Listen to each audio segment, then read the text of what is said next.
Boston Celtics started slow, but they flipped it in the second quarter. Jayson Tatum dominates in the third, and we're talking about it right now on the Locked On Celtics podcast. Yup. Beantown, be ever ready. Recognize the city of champs. Back to back, if I say it, it's stamp. Locked on number 19, the best one, the next one. Juice loose in your pool now for the next run. It's the C's, who else could it be? What they gon' say now? Screaming like JT, Karalis, recap the madness. Every game, every practice. Best daily pod, no cap like Brad Beckett. Clutch like Drew to KP, tap in daily. Prime time, dapping D White on the sideline. Raining Jace, how it started, raising banners, how we finished. Locked on Celtics pod, home of the winners. Hey there, welcome back to the Locked On Celtics podcast, right here on the Locked On Podcast Network. It is your team every day. I got you covered every Monday through Friday, plus bonus podcasts when they play on weekends, so make sure you're subscribed. It gets dropped directly to your favorite podcasting app.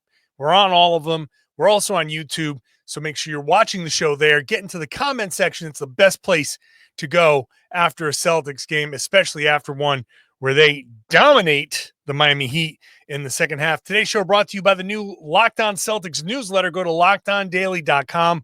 Click on that Celtics logo, that Locked On Celtics logo. You'll get Celtics, NBA, and fantasy coverage dropped directly to your device, right into your email. And it's a great way to keep up with the podcast that you miss because it kind of summarizes a lot of the stuff that I've said there. All right, Boston Celtics get the 103-85 win in Miami. Another win in Miami for Boston. I'll get to some of the individual performances later. Miami just does not look good. Not surprising. Before I get to Tatum's dominance in the third, we got to start at the beginning here, which first quarter, kind of crappy. And it wasn't like it wasn't like a low energy first quarter. It wasn't, they're kind of goofing around. They had a lot of turnovers. No, they only had one turnover. They just missed a lot of shots. They were 6 of 25. They were 2 of 18 from three. And it looked like, be one of those nights for the Celtics. And it was kind of funny because the Minnesota Timberwolves had they were in Cleveland and they were like 2 of 20 in the first quarter, right before the Celtics game started. And I tweeted it out, and the Celtics immediately came in and sucked shooting. I'm like, oh my God, they're doing the exact same thing that Minnesota was doing in Cleveland. They recovered, thankfully. And I will say that it was, so no Jaylen Brown in this. Let me just put that out there. No Jaylen Brown, no Drew Holiday, still Torrey Craig, no debut for him there. I don't know when his debut is going to be set. I don't know, maybe at home. I don't know if they're going to have him play maybe a game before the All-Star break. That might not be such a bad idea to throw Torrey Craig in there right before the All-Star break. I assume that Tatum is not going to play in that game, and Jaylen will, and this was Jaylen's day off, and then Wednesday will be Jason's day off before the All-Star break. We'll see. But regardless, so without Jaylen Brown, Tatum takes a seat after the first quarter, and the Celtics flipped this game. They flipped this script. They were down 11 at one point. They were down 6 at the end of the first quarter, and then immediately 18-0 run for Boston. Now, this is where the game changed. This was my turning point. It was not the third quarter by Tatum. Tatum's third quarter put this game away.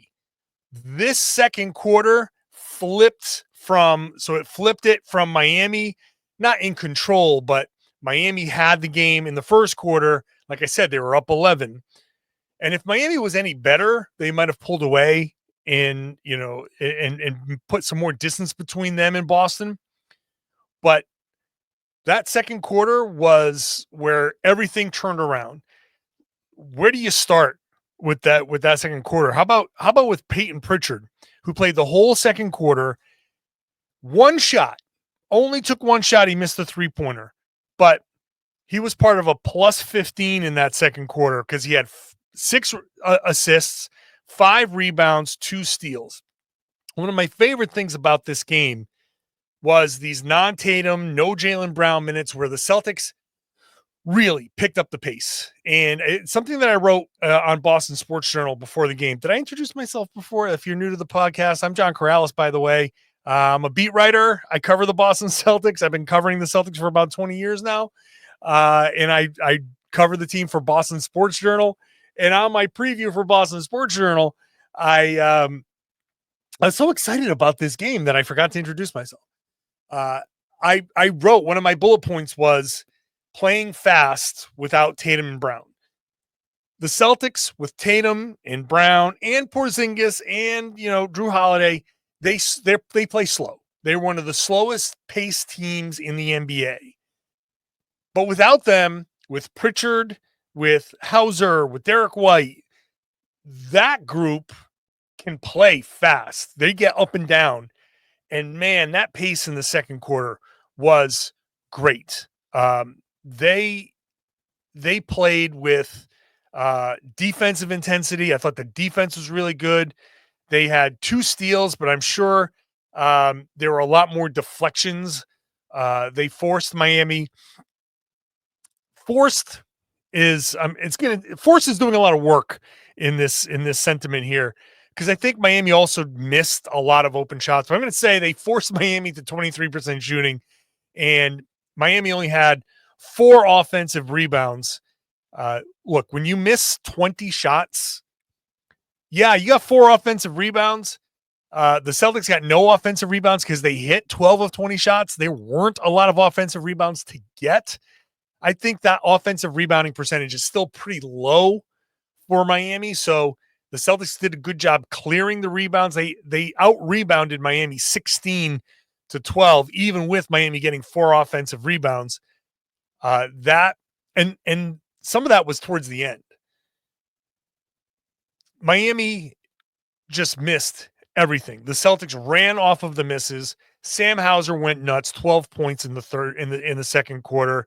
You got Derek White, 8 points. You had Tatum came back and scored 7 off the off the bench. He only played 4.5 minutes in that second quarter. That's how good the second quarter was. Tatum played the whole first quarter, and they just rolled with this group. And Tatum didn't even get in until they took a timeout to get him in towards the end. So, got to give credit to Payton Pritchard. Got to give credit to Derek White and Sam Hauser and those guys playing with the intensity on defense, with the pace on offense. That changed the entire game. A 15-point swing in the second quarter. Now, before I get to Tatum's dominant third, and I'm not even going to say it's nitpicky. This is important. And I'm going to do this before the Tatum third quarter, because this is important. And Joe Mazzulla talked about this. The Celtics were up by 16 with a couple minutes to go in that second quarter. Now we know that it was fine that they gave up a 7-0 run to close the half. Joe Mazzulla didn't like that. You know what? I didn't like it either. And I'm not going to save that part to the end. I'm going to do it now before we get to all the other good stuff, because I just want to have it. I think it's important. And we're going to talk about it when we come back.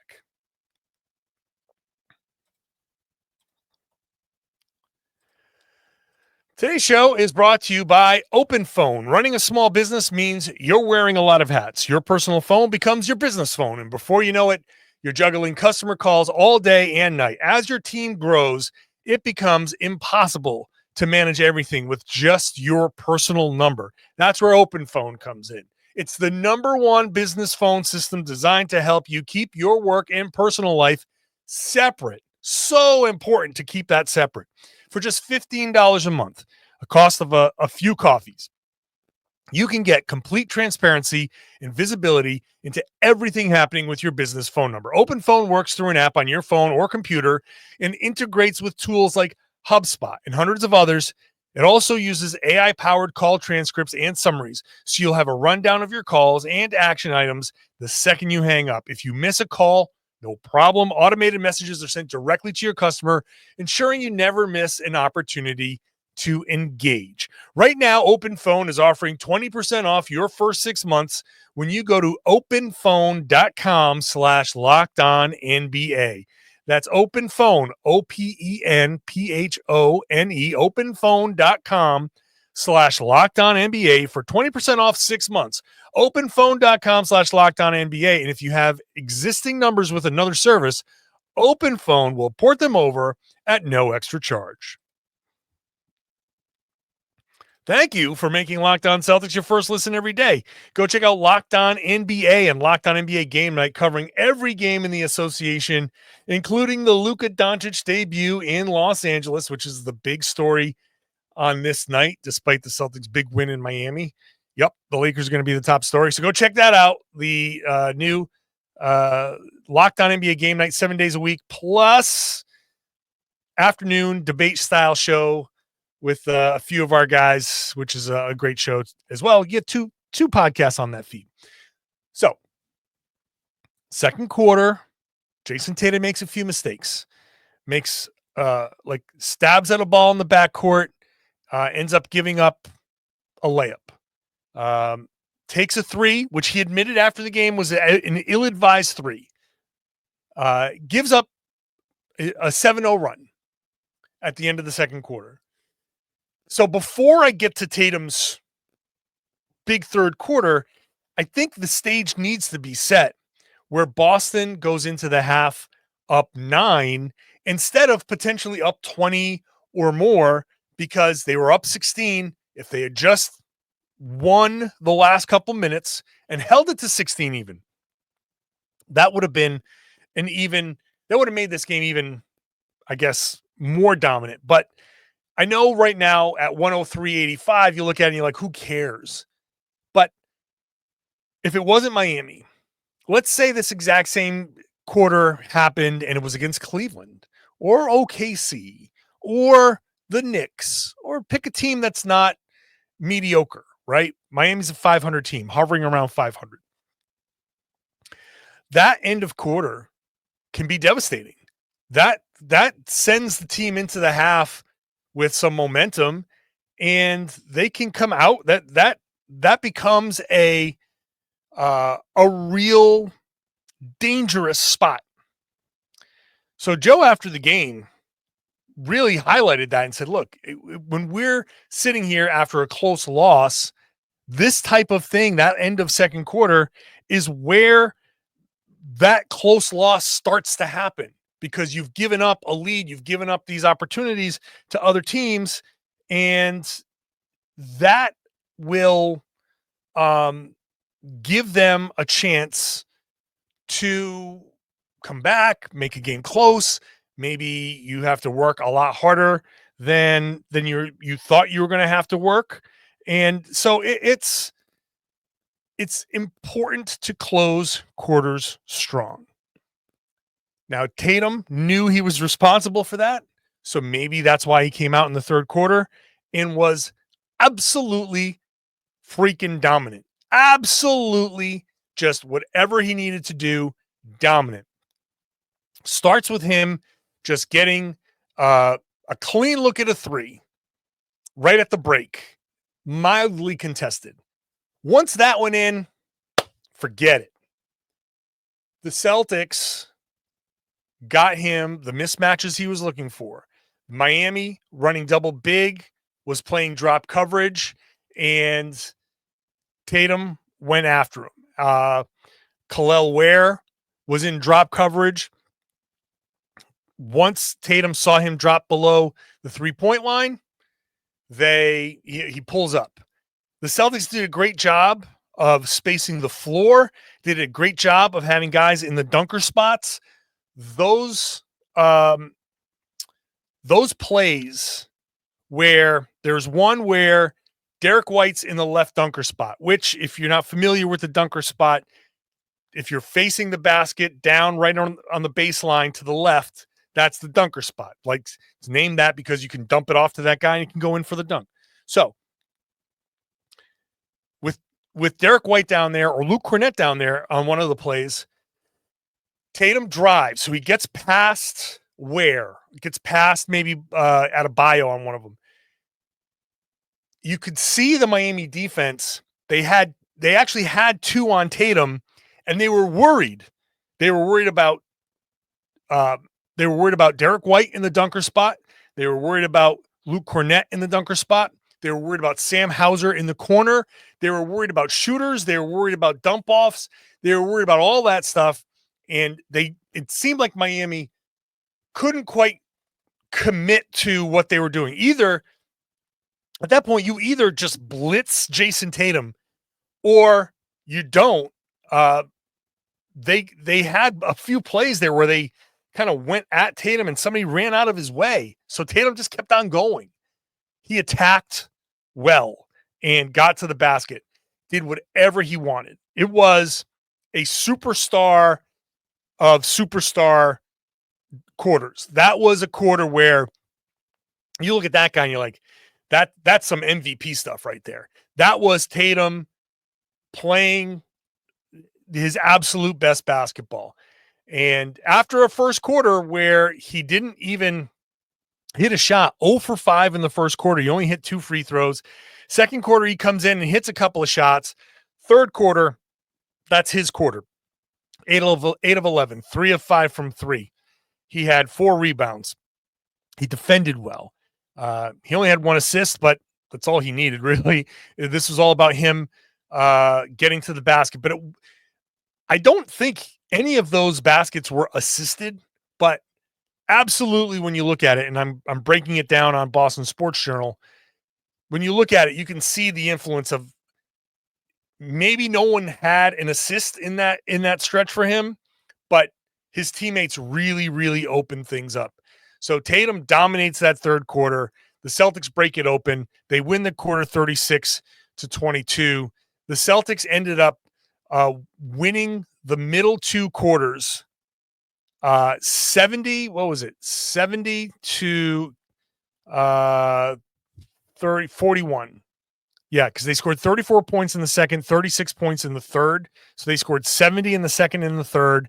And then Miami had 19 in the second, 22 in the third. So 30, 41, 70 to 41 over the course of 24 minutes.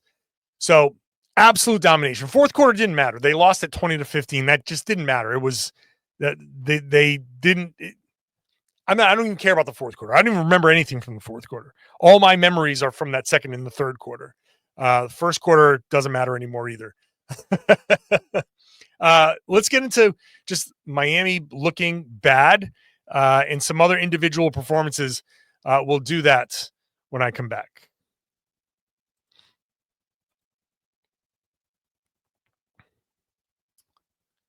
Hey, thank you for making Locked On Celtics your first listen every day. You'll notice the Locked On NBA East Squad show on the feeds, on the audio and the YouTube feed. It's an open kind of free-for-all. All of the Eastern Conference hosts can come in and be part of it. I will be part of some. I won't be part of others. I'm not part of this one, but you should still watch it because you never know when I'm going to show up. It's just kind of a free-for-all talking about the big topics. So it's more of a fun show. So go check that out. It's on the Locked On Celtics feed, so you'll see it if you're subscribed. The Miami Heat are not a good basketball team. Oh, man. I knew the Jimmy Butler trade would make things difficult, and they didn't have Tyler Hero. They didn't have Jaime Jaquez. Not that would have made much of a difference, but at least Hero would have given them a shooter. Jaquez might have hit a few shots for them. It was kind of wild that the Celtics shot 2 of 18 from 3 in the first quarter, and they didn't lose the 3-point battle, which is insane. They shot 7 of 14 in the second quarter, and Miami shot 3 of 16. So Miami just couldn't take advantage. That second quarter run is an important element here. The Celtics have had some problems at the ends of quarters. That is a problem they need to fix. So Miami was unable to handle what the Celtics threw at them. people were like, hey, don't sleep on Andrew Wiggins, and maybe he'll be fine. But this one, 11 points, 3 of 12 shooting, 2 of 8 from 3. He was not fine. Davion Mitchell is not an answer for them. Who else? They got Kyle Anderson, who did nothing for them. It's going to take them a while, but look, Miami, I don't know that Miami makes the playoffs. That team is not good. I kind of feel bad for Bam Adebayo. I am curious to see what Bam Adebayo's future is going to be, because he has given Miami a lot. And excuse me, I'm not sure how much longer he's going to want to stick around. They're going to have to go full rebuild. And I don't know, is Bam Adebayo, like, looking at the trade market for Bam Adebayo might not be a bad idea. He's 27 now. If Miami is going to turn things around, and like they're going to have to rebuild at some point.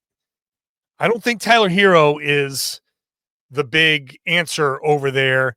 You can say build around Bam Adebayo, but when you get the young player, by the time you get young players in that are going to be any good, he's going to be in his early 30s.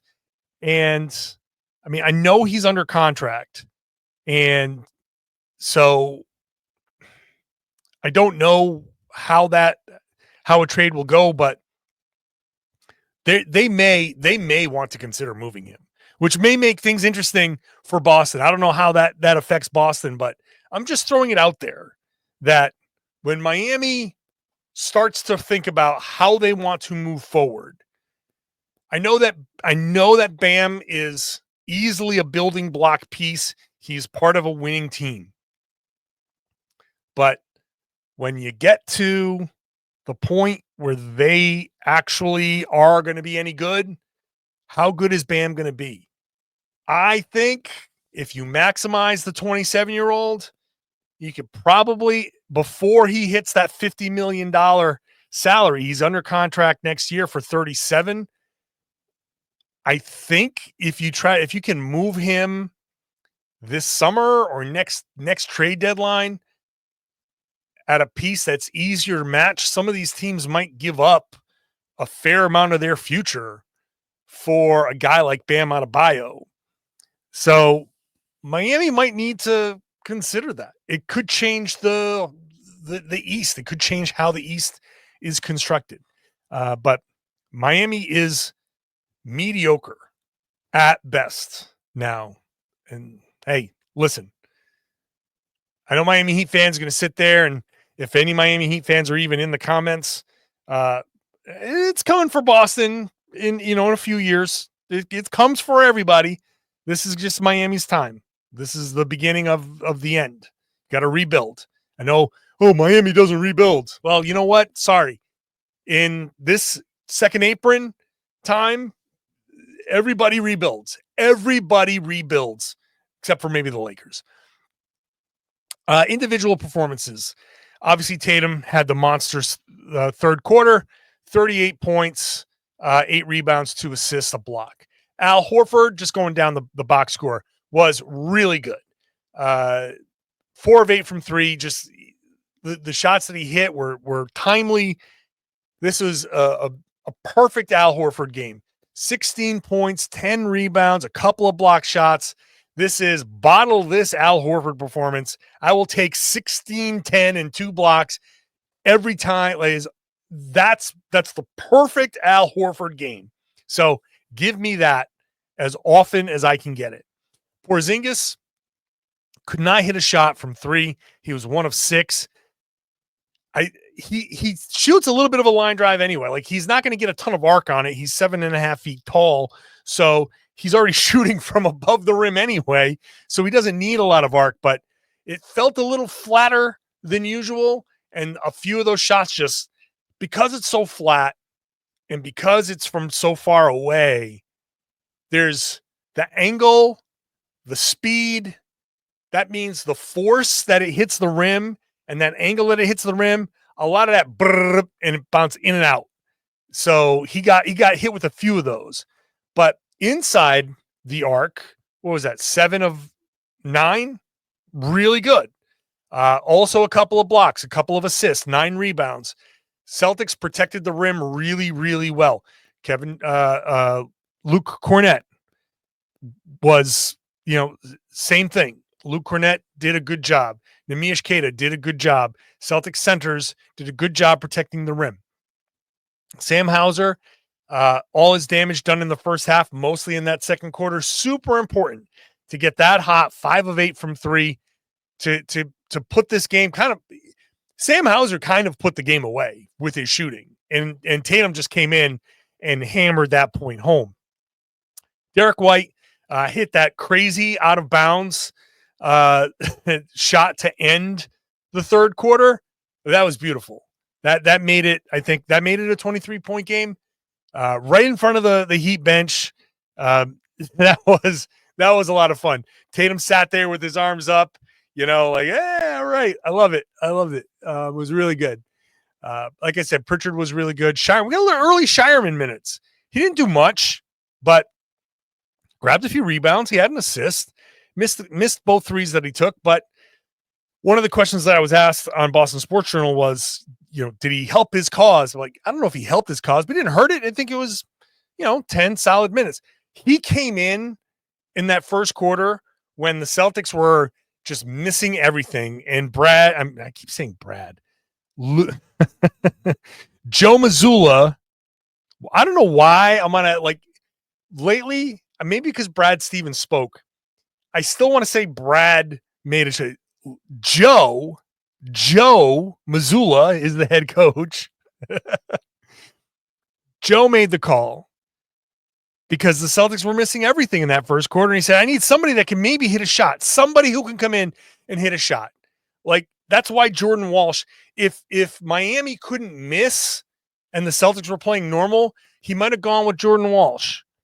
So just a little what the game needed. And Baylor was okay. You could see he was a little unsure. I'm sure he plays in the NBA differently than he plays in the G League. He was starting to bring the ball up the floor, and then he was, I got to look around. This isn't the main Celtics where I can just come up and play my game. I'm standing next to Jayson Tatum and Derek White. I got to give them the ball and go stand in the corner. So you could tell he was a little unsure of himself, but overall, decent, solid minutes for him. So just a good game. Slow start. Okay. Not a problem. Second quarter, non-Tatum, no Jaylen Brown. Great. Third quarter, Tatum plays MVP stuff. Fourth quarter is just garbage. Even though it wasn't garbage time, in the traditional sense of a bunch of end of the bench guys playing, the fourth quarter was just garbage, and it doesn't matter. So Celtics get the win. They win on the road. Jayson Tatum acknowledged after the game to Abby Chin, she asked why the road dominance, and he's like, we lose so many games at home. In fact, let me see. I got the quote here because I tweeted it out, and obviously people are loving this quote from Tatum, where he said, we give up too many easy ones at home, so we got to make up for it. We need to get back on track at home. We let our fans down too many times, so we owe it to them to play better at home. Okay, that's great. So Celtics next game is at home. What are we going to do here? I don't think that Jayson Tatum plays. He might. I don't think he plays. I think Jaylen sat down this one, so Jayson could sit down the next one. They each get one game without the other. Go have fun. Spurs, I know Wemby's going to be an interesting matchup, but should be a game that they should win. You got to come out at home and finish this thing off. You got to do it. All right. After Tatum said what he said, you got to do it. So let's see. I'll be there. I'll be there after the game, hopefully after a win. So make sure you're subscribed. Make sure you are watching the show on YouTube. Would love to see you there. Would love to see you in the comments section. And then would love to see you share the podcast and tell everybody they should be listening to and watching the Locked On Celtics podcast here on the Locked On Podcast Network. It's your team every day.